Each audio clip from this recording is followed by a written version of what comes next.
Hello दोस्तों, स्वागत है आपका अपने यूट्यूब चैनल CSC वर्ल्ड और लर्निंग में। मैं हूं आपका दोस्त अमित पांडे।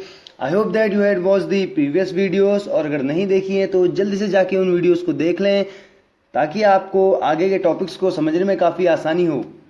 और कमेंट करके ज़रूर बताना कि आपको वीडियो कैसी लगी, और अगर अच्छी लगे तो लाइक कर देना और शेयर कर देना अपने दोस्तों के साथ। तो चलिए दोस्तों, देखते हैं आज हम क्या क्या पढ़ने वाले हैं। तो जो हमारा पहला टॉपिक होने वाला है वो है वेरिएबल्स के बारे में, दूसरा है रूल्स फॉर डिफाइनिंग वेरिएबल्स, और तीसरा है types of variables. Types of variables में हम पढ़ेंगे local variable, global variable, static variable, automatic variable और एक्सटर्नल वेरिएबल। लोकल वेरिएबल और ग्लोबल वेरिएबल का जो एक प्रोग्राम बनाएंगे हम, जिसमें हम प्रोग्राम के बारे में डिस्कस करेंगे, वो हम अगली वीडियो में डिस्कस करेंगे। इसमें सिर्फ थ्योरेटिकल पार्ट डिस्कस करेंगे।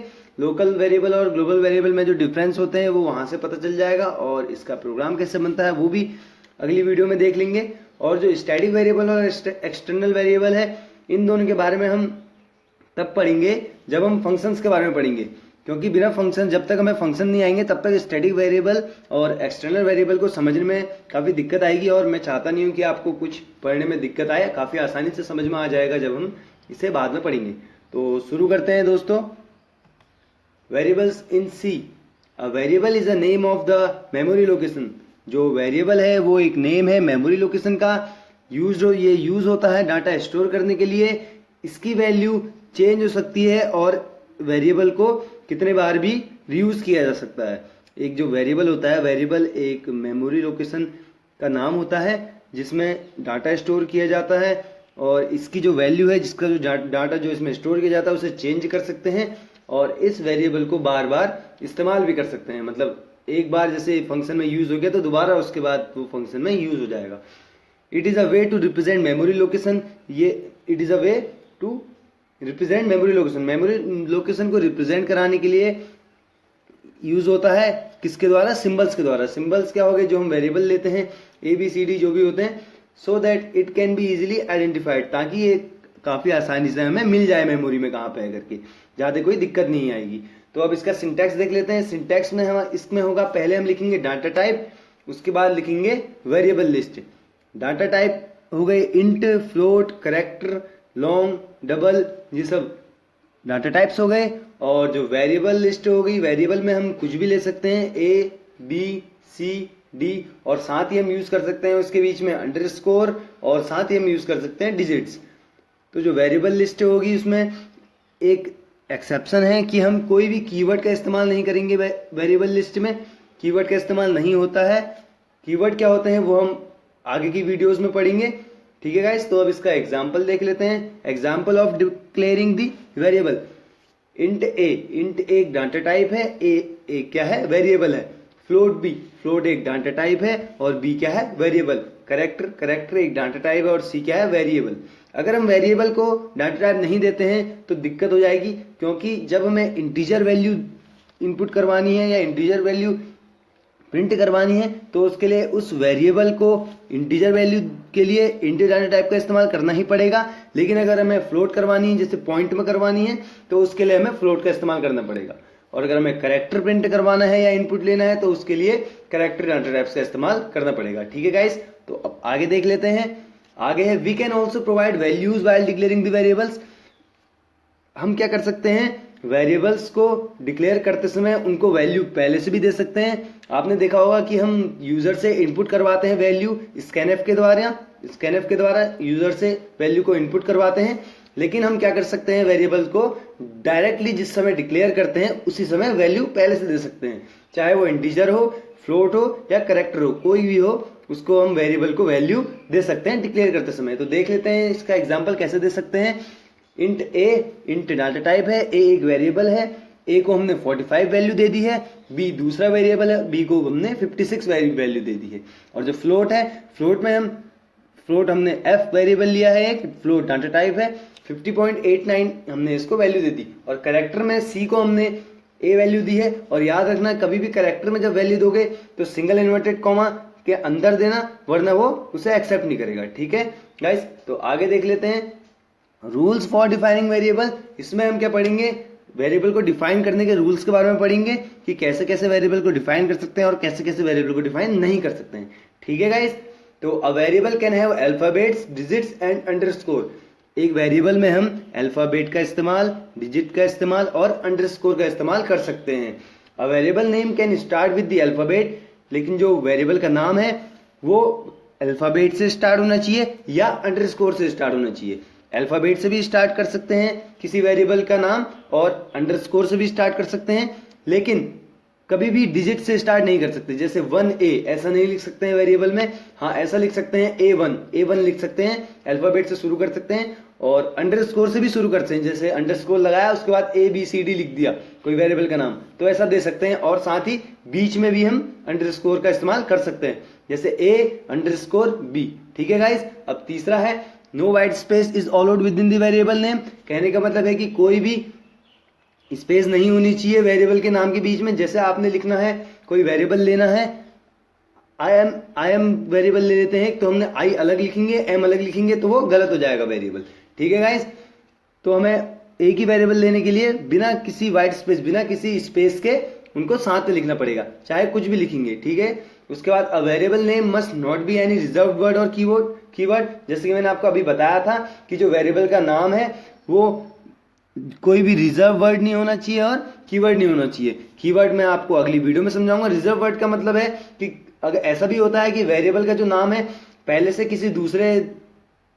से दे रखा है दूसरी जगह पे उस वेरिएबल का नाम, आप दोबारा उस वेरिएबल का इस्तेमाल नीचे नहीं कर सकते हैं।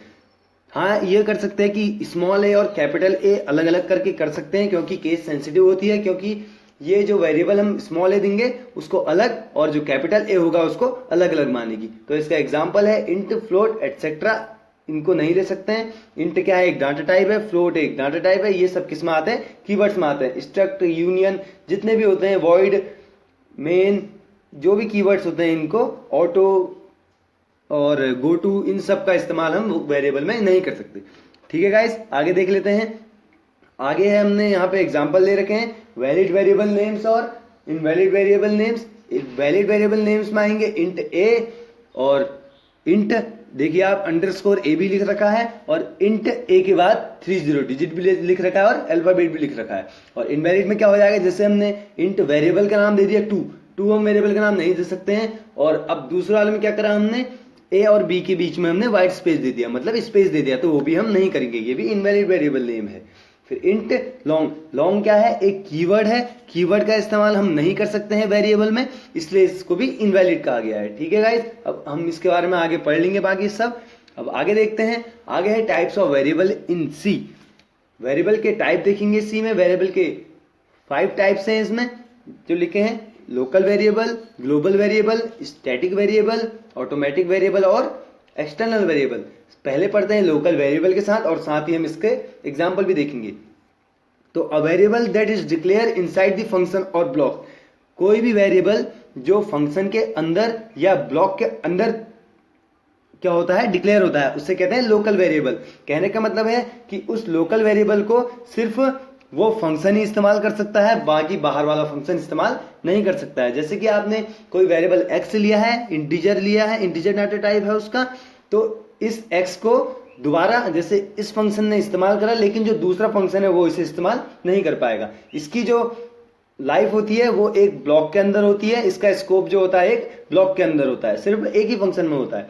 ठीक है गाइस। अब आगे देख लेते हैं। इसका पहले एग्जांपल देख लो कैसे कैसे डिक्लेयर होता है। जैसे इसमें लिखा है वॉइड फंक्शन 1, फंक्शन लिया है एक वॉइड। ये फंक्शन के बारे में हम आगे पढ़ेंगे कि कैसे बनाते हैं, आप टेंशन ना लें। उसके बाद हम लगाएंगे ब्रैकेट। ब्रैकेट के बाद हम लिखेंगे उसके अंदर उसका स्कोप बनाएंगे, कि मतलब ब्रैकेट इसीलिए लगाया है ताकि उसका स्कोप कहां तक होगा वो पता करने के लिए, ब्लॉक कहां तक होगा। तो इंट एक्स बराबर 10 ले लिया हमने, तो ये क्या हो गया, एक वेरिएबल, लोकल वेरिएबल हो गया। उसके बाद ब्रैकेट बंद कर दिया, तो एक्स की जो लाइफ होगी वो सिर्फ इन ब्लॉक से अंदर होगी या सिर्फ इस फंक्शन के अंदर होगी, दूसरा फंक्शन इसे एक्सेस नहीं कर सकता। ठीक है गाइस। आगे देख लेते हैं। आगे है you must have to initialise the local variable before it use. कभी भी आपने जैसे लोकल वेरिएबल का आप इस्तेमाल करेंगे तो उससे पहले आपको इसे इनिशियलाइज करना पड़ेगा। इसको क्या करना पड़ेगा, इनिशियलाइज करना पड़ेगा। इनिशियलाइज का मतलब है इसे हमें वैल्यू देनी पड़ेगी। अगर किसी भी लोकल वेरिएबल का इस्तेमाल हमने नीचे करना है तो इसको इनिशियलाइज करना जरूरी है। ग्लोबल वेरिएबल देख लेते हैं। A variable that is declare outside the function और ब्लॉक।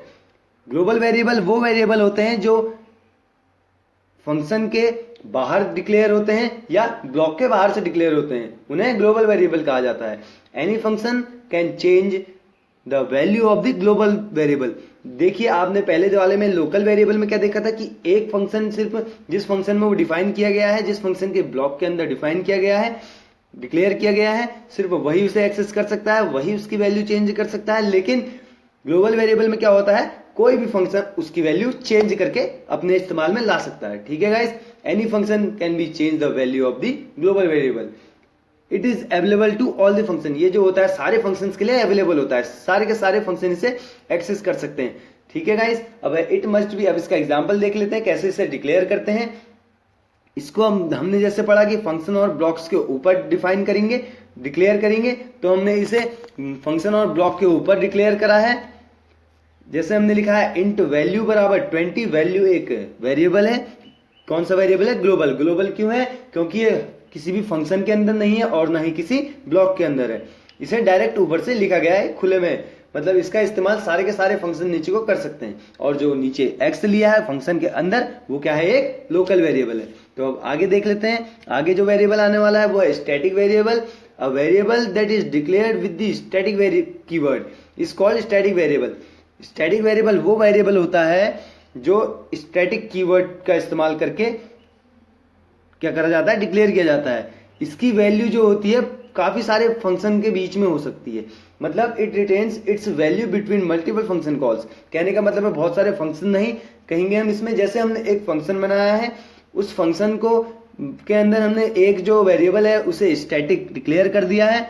अब जब हम उस फंक्शन को वॉइड मेन के अंदर एक्सेस करेंगे या कॉल करेंगे, तो कॉल करते समय जो स्टैटिक इंट जो y की वैल्यू है वो y की वैल्यू तो लेगा ही, लेकिन जब दोबारा हम उस फंक्शन को एक बार करने के बाद दोबारा हम करेंगे, जैसे इसमें लिखा है हमने y की वैल्यू 10, इस फंक्शन को चलाने के बाद क्या होगा? y बराबर y प्लस 1, तो क्या हो जाएगी? y की वैल्यू 11 हो जाएगी।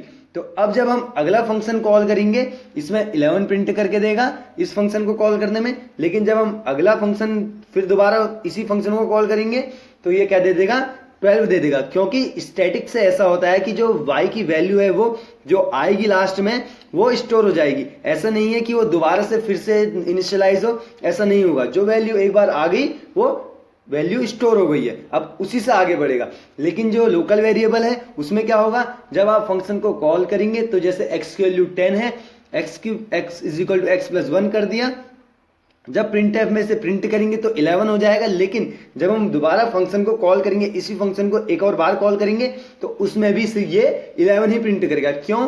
क्योंकि जो इंट x की वैल्यू है वो फिर से दोबारा से इनिशियलाइज हो जाएगी। x की वैल्यू 10 फिर से इनिशियलाइज हो जाएगी, लेकिन जो स्टैटिक है उसकी वैल्यू स्टोर हो जाएगी, इसलिए वो आगे बढ़ता जाएगा। ठीक है गाइस, अब इसमें नीचे देख लेते हैं जो हमने लिखा है, यही लिखा है, if you call this function many times the local variable will print the same value for each function call. जो लोकल वेरिएबल है वो हर बार सेम वैल्यू प्रिंट करेगा, 11 11 11, जितने बार भी आप कॉल करेंगे और जितनी तक करते रहेंगे 11 ही प्रिंट करेगा। लेकिन जो स्टैटिक वेरिएबल है वो प्रिंट करते रहेगा इंक्रीमेंटेड वैल्यू, जो उसमें स्टोर होती रहेगी, फिर बढ़ेगी, फिर स्टोर होगी, फिर बढ़ेगी, तो ऐसे प्रिंट करेगा 11 12 13 और उससे आगे बढ़ता जाएगा। आगे देख लेते हैं automatic variable. All variable in C that are declared inside the block are automatic variables. जितने भी जो जैसे हम लोकल वेरिएबल को भी डिक्लेयर करते हैं, लोकल वेरिएबल को ब्लॉक्स के अंदर, वो ऑटोमेटिक वेरिएबल ही होते हैं। लेकिन हम इनका इस्तेमाल, इसको कीवर्ड का इस्तेमाल करके एक्सप्लिसिट तरीके से भी डिक्लेयर कर सकते हैं, ऐसी कोई दिक्कत नहीं है। जैसे हमने कोई लोकल वेरिएबल डिक्लेयर किया तो वो ऑटोमेटिक वेरिएबल भी कहलाएगा, क्योंकि वो एक तरीके से लोकल वेरिएबल क्या है? ऑटोमेटिक होता है। बाय डिफॉल्ट ऑटोमेटिक वेरिएबल होते हैं जो लोकल वेरिएबल होते हैं, जो हम फंक्शन के अंदर डिफाइन करते हैं। तो लेकिन हम इसको ऑटो के साथ भी यूज कर सकते हैं। इसका भी एग्जांपल मैंने दे रखा है, वॉइड मेन इंट x बराबर 10 लोकल वेरिएबल है, इसे भी ऑटोमेटिक कहेंगे। और जो ऑटो इंट y बराबर 20 है, इस y वेरिएबल को भी ऑटोमेटिक कहेंगे। एक्सटर्नल वेरिएबल देख लेते हैं। We can share a variable in multiple C sources file. जो एक्सटर्नल वेरिएबल है, हम इसमें क्या कर सकते हैं? एक्सटर्नल वेरिएबल में बहुत सारी फाइल्स में इस्तेमाल कर सकते हैं। जैसे अभी तक तो हो रहा था कि फंक्शन से फंक्शन में इस्तेमाल होगा, लेकिन अब क्या होगा? जैसे एक फाइल में आपने इस्तेमाल कर दिया तो उसी वेरिएबल को दूसरी फाइल में भी आप इस्तेमाल कर सकते हैं। एक जो ऐसे प्रोग्राम बन गया, फाइल बन गई, फिर जब एक नई फाइल बनाएंगे तो दोबारा से अगर हम उसे बिना डिक्लेयर करे एक्सेस करना चाहते हैं तो हम उसे यूज कर सकते हैं। इसको डिक्लेयर करने के लिए एक्सटर्न कीवर्ड का इस्तेमाल करना पड़ता है। देख लेते हैं, एक्सटर्न इंट x बराबर 10 वो है सेमीकोलन, इसको क्या लिखा है, एक्सटर्नल वेरिएबल, ऑल्सो ग्लोबल भी है। तो इसको क्या करेंगे, फंक्शन के ऊपर और ब्लॉक्स के बाहर ही, हर बार ब्लॉक्स के बाहर और फंक्शन के बाहर डिक्लेयर करेंगे। ठीक है guys, so thank you guys, आज के लिए इतना ही। अब जो आगे हम पढ़ेंगे, आगे हम डेटा टाइप्स के बारे में पढ़ेंगे और साथ ही एक वीडियो लाएंगे जिसमें हम लोकल वेरिएबल और ग्लोबल वेरिएबल का प्रोग्राम बनाएंगे और प्रोग्राम के साथ हम उसके बारे में डिस्कस करेंगे, उसके डिफरेंस देख लेंगे उन दोनों के बीच में और अच्छी से कैसे उन्हें डिक्लेयर करते हैं, कैसे कॉल करते हैं, कैसे कैसे चलाते हैं प्रोग्राम को, लोकल वेरिएबल का इस्तेमाल करते हैं और ग्लोबल वेरिएबल का इस्तेमाल करते हैं और उन दोनों के बीच में भी डिफरेंस देख लेंगे। ठीक है guys, so thank you guys, और अगर वीडियो अच्छी लगे तो कमेंट करके जरूर बताना और लाइक कर देना और शेयर कर देना अपने दोस्तों को। और अगर आप इस चैनल में नए हैं तो सब्सक्राइब करना ना भूलें और बेल आइकन को जरूर दबाएं ताकि आपको मिलती रहे इस वीडियो के अपडेट्स और आप देख सकें ये वीडियो, हमारी चैनल की वीडियो सबसे पहले। Thank you guys.